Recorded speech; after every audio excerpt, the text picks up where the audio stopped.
एक छोटे से गांव में भीमा नाम का मछुआरा रहता था। भीमा के परिवार में उसकी बीवी कमला और बूढ़ी माँ रहती थी। भीमा एक बहुत ही ईमानदार और बुद्धिमान व्यक्ति था। उनके घर के हालात अच्छे नहीं थे, वो काफी गरीब थे। भीमा रोजाना जो मछलियाँ पकड़ता बस उन्हीं को बेचकर जो कमाई होती उसी से उनका घर चलता था। रोजाना कमाकर रोजाना खाने वाला हिसाब था। उनके पास बुरे समय के लिए कोई भी पैसे नहीं जुड़े हुए थे। भीमा भगवान में बहुत विश्वास करता था। वह काम पर जाने से पहले और नदी पर अपना काम शुरू करने से पहले हमेशा भगवान का स्मरण करता था। एक दिन जब भीमा घर से नदी की तरफ निकलने लगा, तभी उसकी बीवी कमला कहती है,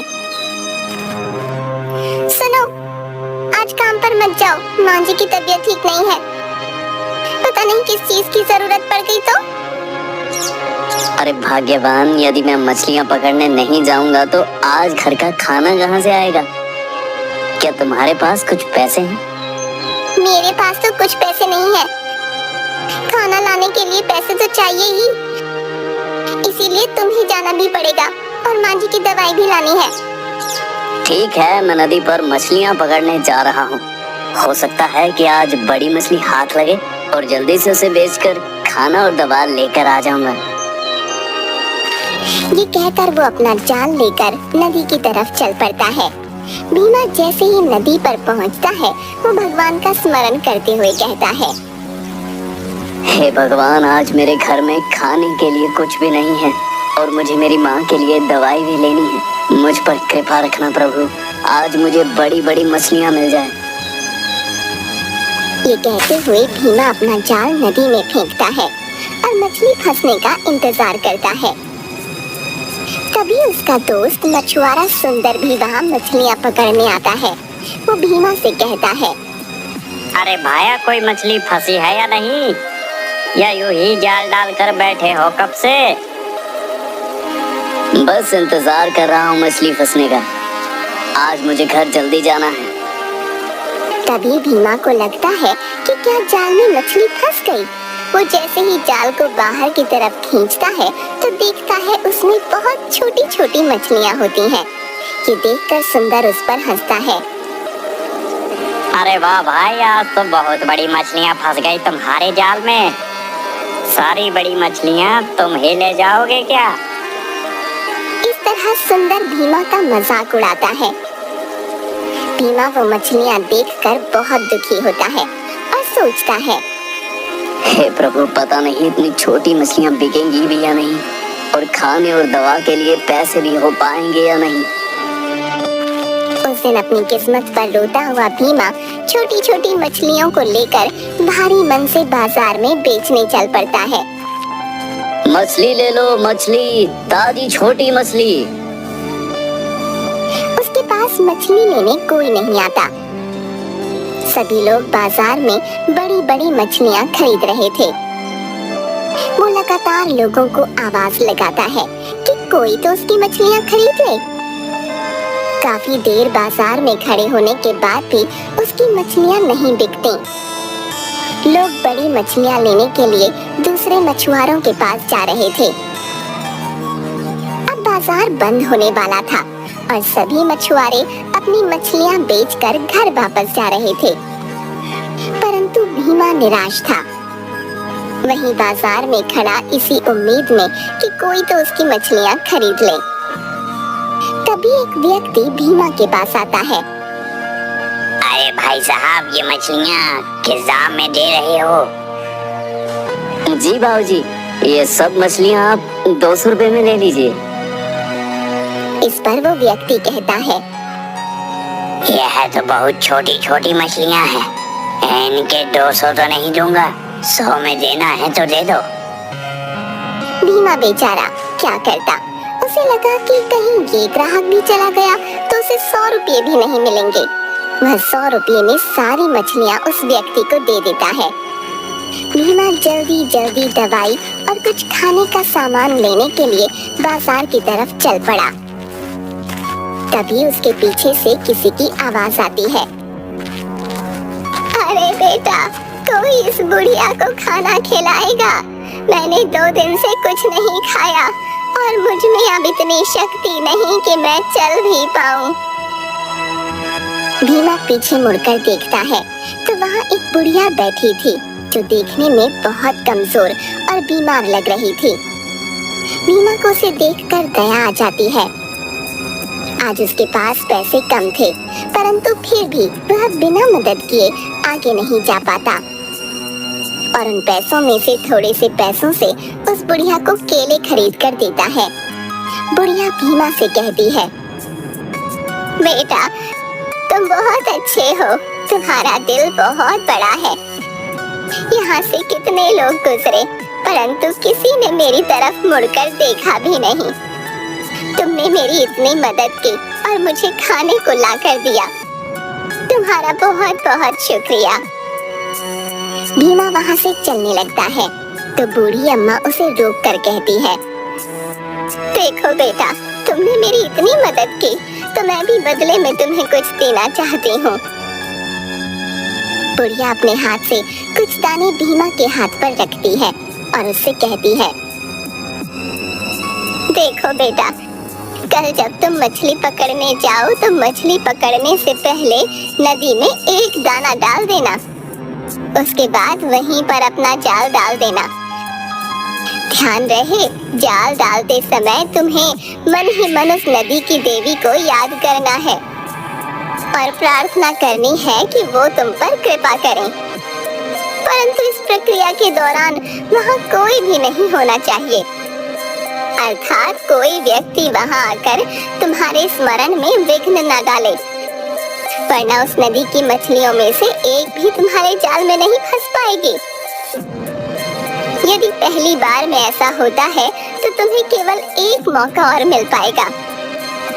तुम दूसरा दाना डालकर फिर से यही प्रक्रिया दोहराना, पर याद रहे वो तुम्हारा आखिरी मौका होगा। यदि तुम सफल हो गए फिर तुम्हें जो मछली मिलेगी वो तुम्हारी किस्मत बदल देगी। भीमा बुढ़िया से वो दाने लेकर अपने घर की ओर चल देता है। घर पहुंचते ही भीमा अपनी पत्नी कमला को खाना और माँ की दवा देता है। भीमा कमला को बुढ़िया वाली सारी घटना सुनाता है। कमला सब कुछ सुनकर हैरान होती है और भीमा से कहती है, अरे यह तो बहुत अच्छी बात है, क्या पता ये दाना डालने से कल तुम्हें बहुत बड़ी मछली मिले और खूब अच्छे दाम पर बाजार में बिके। अगले दिन भीमा वो दाना और अपना जाल लेकर नदी की तरफ निकल पड़ता है। नदी पर पहुंचकर वो भगवान का स्मरण करता है और उस दाने को वहाँ नदी में फेंक देता है। वो मन ही मन सोचने लगता है, हे भगवान, आज मेरी मदद करना। जैसा कि बुढ़िया ने कहा था, मछली फंस जाने के बाद आज मेरी किस्मत बदल जाएगी। मुझ पर कृपा करना प्रभु। तभी जाल में हलचल होती है। भीमा जाल को बाहर खींचने लगता है, परंतु उससे जाल अकेले खींचता ही नहीं। तभी सुंदर वहाँ आ जाता है और उसकी सारी मेहनत पर पानी फेर देता है। सुंदर बीच में ही बोल पड़ता है, अरे भाई क्या कर रहे हो? लगता है बहुत बड़ी मछली पकड़ने की तैयारी है। भीमा को उसे देखकर बहुत निराशा होती है। वो समझ जाता है कि अब उसकी सारी मेहनत खराब हो गई। जब तक सुंदर वहाँ है, कोई मछली उसके जाल में नहीं फंस पाएगी। तब अचानक नदी में जोर जोर से लहरें उठने लगती हैं और नदी के ऊपर कुछ मरी हुई मछलियाँ तैरने लगती हैं। ये नजारा देखकर भीमा बहुत चिंतित हो जाता है और सोचता है, यदि सारी मछलियाँ मर गई तो अनर्थ हो जाएगा। उसके हाथ कोई मछली नहीं लगेगी और बूढ़ी अम्मा का दिया हुआ वरदान उसे नहीं मिल पाएगा। सुंदर को जल्दी भगाने के लिए भीमा कुछ सोचने लगता है और भीमा के दिमाग में एक तरकीब आती है। वो बड़ी चालाकी से सुंदर से कहता है, लगता है आज नदी का तूफान और ज्यादा भयंकर रूप लेगा। इससे पहले यहाँ हमारी जान चली जाए, भागो यहाँ से। सुंदर ये सुनते ही अपनी पकड़ी हुई मछलियां लेकर घर की तरफ दौड़ पड़ता है। भीमा भी उसके साथ भागने का नाटक करता है। अब भीमा के रास्ते में कोई रुकावट नहीं थी। वो दोबारा से स्मरण करता हुआ दाना नदी में फेंकता है और नदी की देवी से प्रार्थना करता है। हे देवी माँ, मुझे क्षमा करें। मेरी वजह से आप नदी की सारी मछलियों को ना मारें और कृपया आप शांत हो जाएं। मुझे एक बड़ी मछली देकर मुझ पर कृपा करें देवी माँ। इतना बोलने के बाद नदी का जल शांत हो जाता है। इस बार भीमा की मेहनत रंग लाती है और उसके जाल में बहुत बड़ी मछली फंस जाती है। मछली का रंग देखते ही भीमा बहुत खुश और हैरान हो जाता है। वो एक सुनहरी चमकती हुई सी मछली थी। इससे पहले ऐसी सुंदर मछली भीमा ने कभी नहीं देखी थी। धन्यवाद देवी माँ, तेरा लाख शुक्र है। अरे वाह, मजा आ गया। आज तो मछली लेकर पहले घर जाता हूँ। भीमा मछली लेकर बाजार की बजाय घर की ओर चल देता है और घर जाकर अपनी पत्नी को वो मछली दिखाते हुए कहता है, देखो आज मेरे जाल में कितनी बड़ी मछली फंसी है। उस बूढ़ी अम्मा ने जो दान दिया था उसने तो जादू ही दिखा दिया। इसका मतलब उसकी कही हुई बात सच थी। परंतु उसने यह कहा था कि इस मछली के मिलने के बाद मेरी किस्मत पूरी तरह से बदल जाएगी। पर यदि मैं इस मछली को आज ही बेच देता हूँ तो इसे मिले पैसे तो कुछ ही दिनों में खत्म हो जाएंगे। जरूर बूढ़ी अम्मा कुछ और कहना चाहती थी। अरे, इतनी बड़ी मछली फंसी है और क्या किस्मत खुलेगी? तुम कहना क्या चाहते हो? काफी देर सोचने के बाद भीमा उस मछली को काटता है। वो जैसे ही उस मछली को काटता है, भीमा और कमला की आंखें फटी की फटी रह जाती हैं। मछली के अंदर एक चमकता हुआ बहुत बड़ा सोने का सिक्का निकलता है। देखा, मैं ना कहता था कि बूढ़ी अम्मा जरूर मुझे कुछ कहना चाह रही थी। यदि मैं यह मछली ऐसे ही बेचाता तो यह सिक्का उसके साथ यूं ही चला जाता। अब यह सिक्का बेचने पर मुझे बहुत से पैसे मिलेंगे जिससे मैं नया काम शुरू कर सकता हूँ।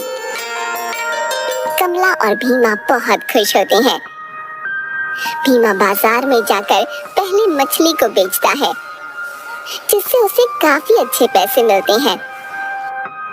बाद में सोने के सिक्के को लेकर बाजार में जाता है और उसे भी बेच देता है।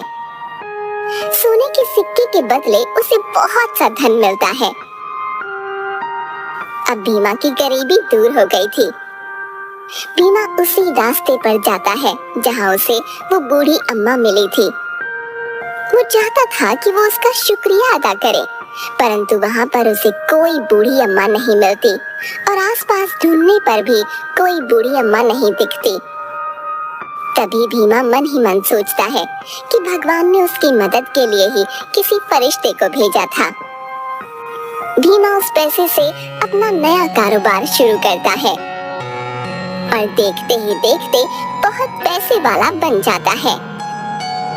इसके बाद से भीमा अपने परिवार के साथ खुशी खुशी जीवन व्यतीत करता है।